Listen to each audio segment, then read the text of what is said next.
My juniors, welcome back to our channel. I am Meenal Maheshwari. So आज मैं आप लोगों को पढ़ाने वाली हूँ ग्लिम्पसेस ऑफ इंडिया का पार्ट 2। अब ग्लिम्पसेस ऑफ इंडिया में टोटल 3 पार्ट्स हैं। पहला मैंने पढ़ा दिया है, तो अगर नहीं देखी है वीडियो तो जाके देख लो। सेकंड पार्ट है कुर्ग। ये कोई डिश नहीं है खाने की, ना ही कुछ है। It's a place. कर्नाटक का एक डिस्ट्रिक्ट है ये,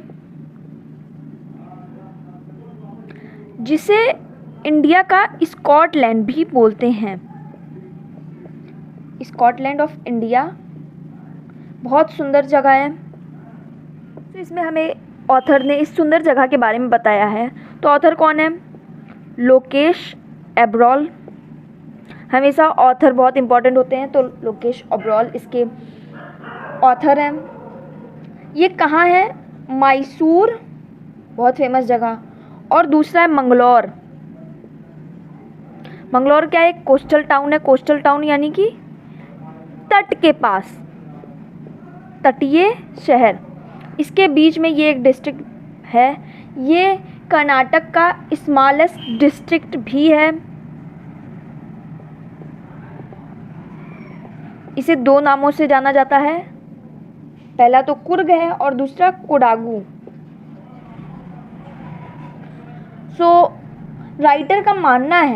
राइटर का मानना या फिर वहाँ के जो लोकल लोग हैं और सारे लोगों का मानना है कि गॉड का किंगडम जो है, किंगडम ऑफ गॉड में जो स्वर्ग होता है, हिवन, वो हिवन का एक टुकड़ा, पीस ऑफ हिवन, यहाँ पर आके गिर गया है। यानी कि इसको अगर हम बोलें तो एक कंपैरिजन किया गया कि हिवन जितना सुंदर है, ये कुर्ग पूरा डिस्ट्रिक्ट बहुत ज़्यादा बिल्कुल wild creatures, beautiful women and martial man सबसे भरा हुआ है। तो याद भी रखना। और राइटर ने हमें बताया किस किस चीज़ के लिए फेमस है। तो 3 चीज़ें हैं। पहला है एवरग्रीन रेन फॉरेस्ट्स। हमने बहुत पहले ही पढ़ा है। सदाबहार वन, बहुत लोग जो हिंदी मीडियम से होंगे, सदाबहार वन।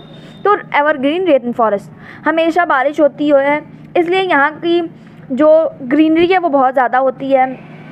और प्लस सबसे ज़्यादा मेन पॉइंट, तो यहाँ पे काफ़ी ज़्यादा फॉरेस्ट होते हैं। तो यहाँ का जो 30% लैंड है वो फॉरेस्ट से, यानी कि एवरग्रीन रेन फॉरेस्ट से कवर हो रखा है। और क्या चीज़ है? तो कॉफ़ी प्लांटेशन है। कॉफ़ी प्लांटेशन के साथ साथ स्पाइसेस के लिए ये बहुत फेमस जगह है। तो ये 3 चीज़ें यहाँ की फेमस। हमें बताते हैं कि विजिटर के लिए ये सबसे अच्छी कब है? सितंबर टू मार्च।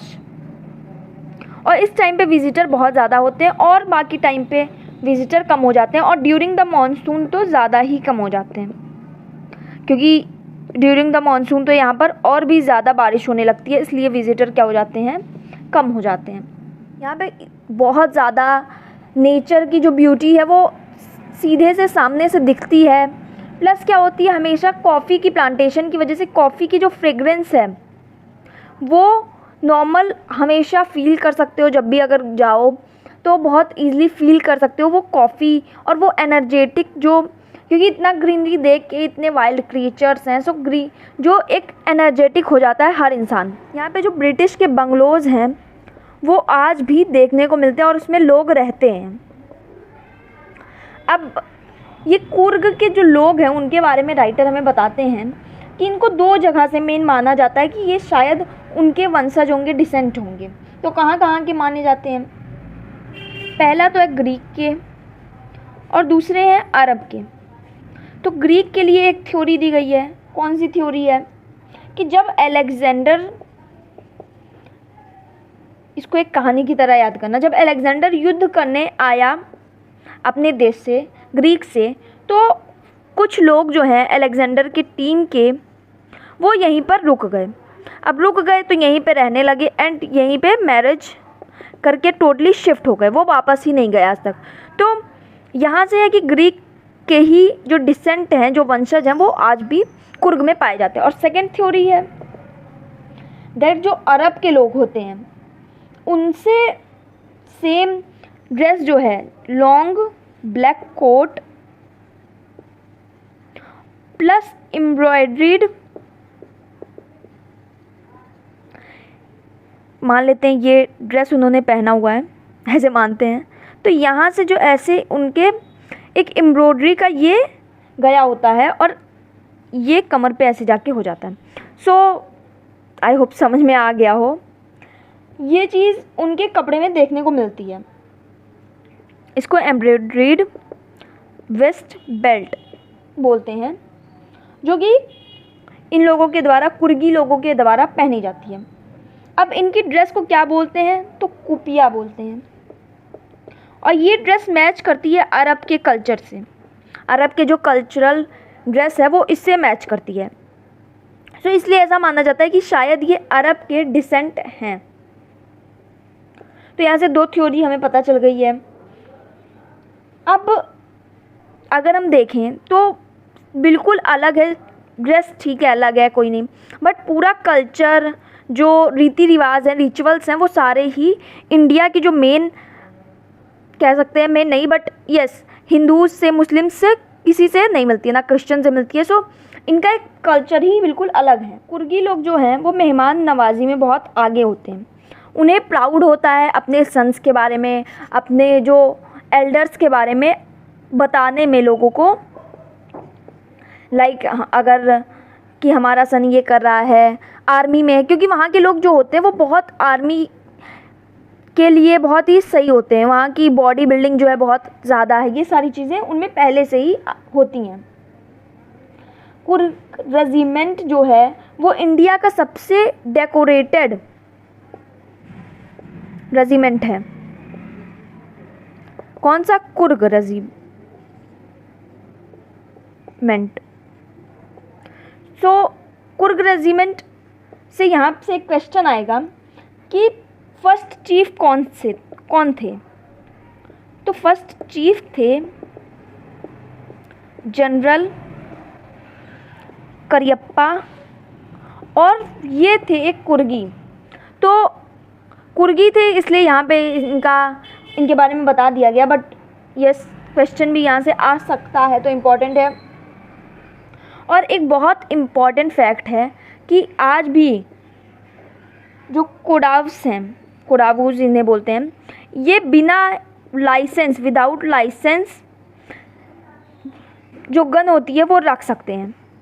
इन पर सरकार को बिलीव है और ना ही इन्होंने कभी बिलीव तोड़ा है। तो ये इनको लाइसेंस की कोई ज़रूरत नहीं होती है गन रखने के लिए। नॉर्मल कोई इंसान को लेना हो तो उसे परमिट चाहिए होगा गवर्नमेंट से, बट यहाँ के लोगों को ऐसा कुछ नहीं चाहिए होता है, बिकॉज़ यहाँ के लोग जो हैं वो बहुत ट्रस्टवर्दी माने जाते हैं और ना ही इन्होंने कुछ गलत किया कभी। कावेरी रिवर जो है वो हिल्स और फॉरेस्ट दोनों में ही वहाँ पे बहती हुई देखने को मिलती है हमें। वहाँ की एक फेमस फ़िश है महासीर। वहाँ के कावेरी नदी के उस केवल कुर्ग के जो पर्टिकुलर एरिया, वहाँ पे ये फ़िश देखने को मिलती है और बहुत ज़्यादा क्वांटिटी में देखने को मिलती है। क्वांटिटी ज़्यादा होती है। और वहाँ पे जो जिस तरीके से जो किंगफिशर है वो सारी फ़िशेस को ही, जो भी फ़िश हो वहाँ पर पानी में, उसका शिकार करता है। और जो वहाँ पे लंगूर हैं या फिर गिलहरियाँ हैं वो आधा फल खाते हैं और आधा फल पानी में फेंक देते हैं। सो जब वो ऐसा करते हैं तो ये सारी चीज़ें देख के बिल्कुल नेचुरल, कह सकते हैं नेचर से बिल्कुल कनेक्ट हो जाए हर इंसान, ऐसी चीज़ें वहाँ पे देखने को मिलती है। जो एलिफेंट होता है वो भी इस पानी का पूरा मज़ा उठाता है। तो अगर जैसे कि हमने लास्ट में पढ़ा था गोवा के बारे में, अब कुर्ग के बारे में, तो गोवा में वहाँ के कल्चर के बारे में देखने को मिला। बट ये जो है ये कह सकते हैं हम टूर इमेजिन कर सकते हैं कि हमें कोई गाइड कर रहा है, हमें बता रहा है कि ये सारी चीज़ें वहाँ पे हैं। सो इसके बारे में हमें काफ़ी कुछ पहले ही से पता चल गया। अगर यहाँ घूमने जाते हैं तो पहले से ही हमें काफ़ी इन्फॉर्मेशन हो गई। राइटर बोलते हैं कि कोई लेज़ी पर्सन भी होगा तो वो भी एक बहुत एनर्जेटिक में बदल जाएगा यहाँ के सीन्स देखकर, क्योंकि यहाँ पे इतना ज़्यादा ये सारी चीज़ें हैं। रिवर राफ्टिंग का भी मौका यहाँ पे मिलता है। हिल्स पर जो चढ़ाई की जाती है वो सारी, और हिल्स पे साइकिलिंग का मज़ा, वो सारी चीज़ें यहाँ पर मिल जाती हैं। बर्ड्स, बीज, और बटरफ्लाइज, तीनों ही आपको वहाँ पर कंपनी देंगी। यानी कि अब तो नॉर्मल बटरफ्लाइज कम दिखती हैं, बट वहाँ पे क्या है, आपके साथ साथ अगल बगल आपको दिखती रहेंगी पूरे टाइम पे। राइटर अपना एक थॉट बताते हैं कि वो वहाँ के जंगली हाथियों से दूर रहते हैं, क्योंकि कई बार जंगली हाथी खतरनाक भी हो जाते हैं, तो वो उनसे दूर रहते हैं। अब एक है ब्रह्मगिरी हिल्स, नाम याद रखना, ब्रह्मगिरी हिल्स। ये हिल है और यहाँ से जब आप देखोगे तो ये पूरा एरिया, जो कुर्ग का एरिया है, वो एक साथ दिखाई दे जाएगा और इतना पैनारोमिक व्यू होता है। मतलब हिल्स से जब आप नीचे देखो तो वैसे ही काफ़ी अच्छा लगता है, और यहाँ पे जबकि इतनी सारी चीज़ें हैं तो और भी सुंदर हो जाता है। यहाँ से जब थोड़ा सा आगे बढ़ेंगे, यहाँ से जब हम आगे बढ़ेंगे तो क्या होगा, एक हमें रोप का ब्रिज दिखेगा। यहाँ पे लकड़ी भी जुड़ी हो सकती है, बाकी वो पूरा नेचर वाला ही लुक भी देने के लिए है। तो यहाँ से जब हम और आगे बढ़ेंगे तो क्या है, तो यहाँ पे 64 एकड़ का एक आइसलैंड है, आइसलैंड ऑफ निसर्गधामा, ये हमें देखने को मिलेगा। यानी कि इसको पार किया ये, एंड इसके बाद आइसलैंड देखने को मिलेगा। तो सारी चीज़ों का कॉम्बिनेशन यहाँ एक साथ मिल जाने वाला है, और यहाँ पे बुद्धिस्ट मॉन्क भी मिलेंगे देखने को। तो ये एक बोनस पॉइंट और मिल जाएगा कि आपको स्पिरिचुअलिटी, आध्यात्म से आप मिलने का मौका पाओगे। और कहाँ पाए जाते हैं ये बुद्धिस्ट मॉन्क, तो नियर बाई बाइला क्यूपे या जो भी पढ़ सकते हैं। तो इसके पास बुद्धिस्ट मॉन्क अलग अलग ड्रेसेस तो उनकी सेम होती है, बट कलर अलग अलग मिल जाएंगे। सो वो सारी चीज़ें देखने को मिलती हैं। तो यहीं पे हमारा चैप्टर एंड होता है। सो आई होप समझ में आ गया हो, पूरा समरी मैंने समझा दिया है। आप जस्ट एक गो थ्रू NCERT कर लो, या फिर जो भी रेफरेंस यूज़ करते हो वो कर लो। सो मिलते हैं नेक्स्ट वीडियो में, तब तक के लिए बाय बाय। एंड अगर वीडियो अच्छी लगी हो तो please like, share and subscribe कर देना। SST भी कंप्लीट हो चुका है, वो भी देख लो। मिलते हैं नेक्स्ट वीडियो में, तब तक के लिए bye bye and thanks for watching.